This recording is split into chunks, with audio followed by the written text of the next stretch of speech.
সবাই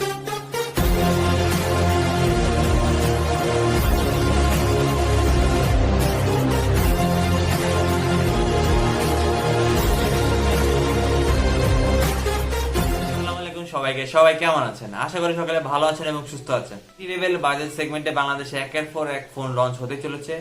itel vision 2 এই ফোনটি 2 মাস আগে লঞ্চ হয়েছিল। এটির একটি নতুন ভেরিয়েন্ট লঞ্চ হয়েছে মাত্র 2-3 দিন হলো।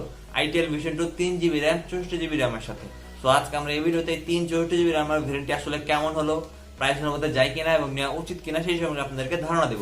আপনারা দেখছেন ডিটেইলস বলে টেক ভ্যালি, আপনাদের সাথে থাকছি আমি তাইসির। আম পাতা জোড়া জোড়া রিভিউ হবে বলে ধরা। সো বন্ধুরা শুরু করা যাক।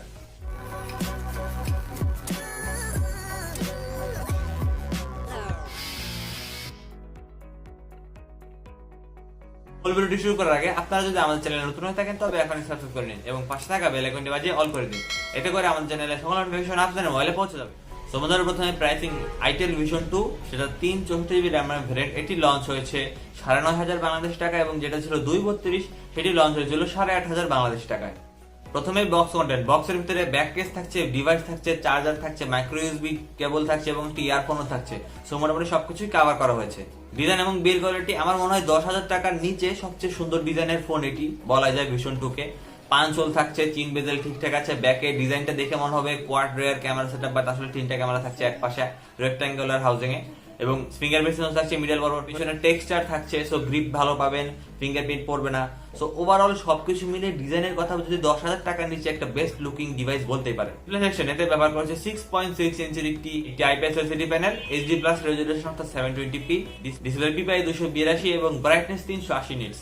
সো ডিসপ্লের ব্যাপারে 10,000 টাকা প্রাইস পয়েন্ট যদি আমি বিবেচনা করি, প্রাইস অনুপাতে ঠিকই আছে, HD+ PPI সবকিছু অভিযোগ করার প্রশ্ন নেই। আর যেহেতু 5 হলো থাকছে, সো এটাই আসলে এটা একটা প্লাস পয়েন্ট হয়ে দাঁড়ায় এই প্রাইস সেগমেন্টে। প্ল্যাটফর্ম সেকশন অ্যান্ড্রয়েড 10 গো থাকছে, যেটি কিনা খুবই ভালো ব্যাপার এবং প্রসেসর সেকশনে ব্যবহার করা হচ্ছে ইউনি এসওসির একটি প্রসেসর, সো 28 ন্যানোমিটার একটি প্রসেসর। সো খুবই হতাশাজনক ব্যাপার যেখানে এই রকম প্রাইস সেগমেন্টে মিডিয়াটেক বা স্ন্যাপড্রাগনের প্রসেসর সব ঘুরেফেরা করছে, বাট ইউনি এসওসি তারা নতুন না, তারা আসলে অনেক আগে থেকে চিপসেট বানায়। তারা এন্ট্রি লেভেলের জন্য 5-6 হাজার টাকার জন্য আসলে চলে 28 ন্যানোমিটারের ফিনফেট তৈরি প্রসেসরগুলো।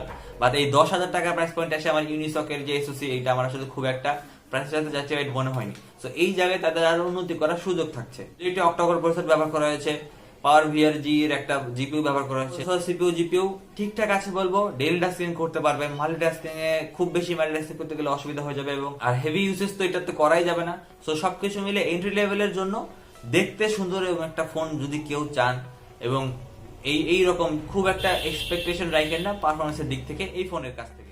তো storage type eMMC 5.1 storage type ব্যবহার করা হয়েছে, LPDDR4 Ram টাইপ ব্যবহার করা হয়েছে, 64GB RAM RAM আমি ঠিকঠাক আছে বলবো 9,500 টাকায়। বাট 9,500 টাকায় তারা যদি 464GB করতো আমার মনে হয় অনেকটাই বেটার হতে পারতো।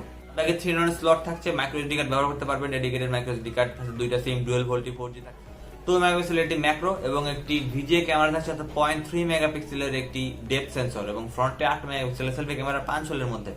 সো যেহেতু 5 হোল ব্যবহার করা হয়েছে এবং ডিজাইনটা অনেক সুন্দর, ক্যামেরা হাউজিং নিয়ে খুব একটা প্রশ্ন করবো না আমি। সো ডিসেন্ট বলবো প্রাইস অনুপাতে ক্যামেরা ব্যবহার করার কথা বলে অ্যাক্সেলেরোমিটার, জাইরো এইসব ব্যবহার করেছে। জাইরো যদিও থাকছে ভার্চুয়ালি, প্রক্সিমিটি লাইট সেন্সর এইসব কিছু থাকছে, নোটিফিকেশন লাইট থাকছে না, ফিঙ্গারপ্রিন্ট সেন্সর থাকছে ব্যাকে, এটাও খুব ভালো ব্যাপার, ফেস আনলক সুবিধা থাকছে। সো এই দিক থেকেও ডিসেন্ট কাজ করা হয়েছে। ব্যাটারি এখানে 4000 mAh ব্যাটারি ব্যবহার করা হয়েছে এবং একটি 5 ওয়াটের চার্জিং ব্রিক থাকছে, এটি কিনা হতাশার ব্যাপার। 9,500 টাকা প্রোভাইড করলে 10 ওয়াটের চার্জার অবশ্যই মিনিমাম হয়ে যাওয়া উচিত বাংলাদেশে এখন। সো চার্জ কিন্তু অবশ্যই 3 ঘন্টার মতো সময় লাগবে। ব্যাটারি ক্যাপাসিটি যদি কম রাখার কারণ হচ্ছে তার ডিজাইনের উপর বেশি ফোকাস করেছে, অনেক স্লিম ফোন এই প্রাইস সেগমেন্টে। তো সেই অনুপাতে আমার মনে হয় 10,000 চার্জিং ব্রিক একটা দেওয়া উচিতই ছিল অবশ্যই। তো বন্ধুরা ওভারঅল যেটা 8,500 টাকার 232 সেটা আমি একদম নাই করবো, 364GB এটা আপনারা অবশ্যই দেখতে পারেন 9,500 টাকায়। বাট আমার মনে হয় 10,000 টাকা প্রাইস সেগমেন্টে এর থেকেও বেটার ফোন অবশ্যই থাকছে, 500 টাকা যদি বাড়াইতে পারেন। আর আপনারা যদি একদম না আমার একটা সুন্দর দেখতে ফোন দরকার, তাহলে অবশ্যই নিতে পারেন, ডেইলি টাস্কিং করতে পারেন, মাল্টিটাস্কিং টুকটাক করতে পারবেন, হেভি টাস্কিং আপনি করবেনই না। Decent camera setup, decent battery সবকিছু মিলে 364GB যে 9,500 টাকা সুন্দর ডিজাইনের জন্য আপনারা ওটি অবশ্যই দেখতে পারেন। বন্ধুরা ছিল আজকে আমাদের ভিডিওটি কেমন লাগলো, ভালো লাগলে লাইক কমেন্ট এবং শেয়ার করবেন। পরবর্তী ভিডিও দেখা পর্যন্ত সবাইকে আল্লাহ হাফেজ।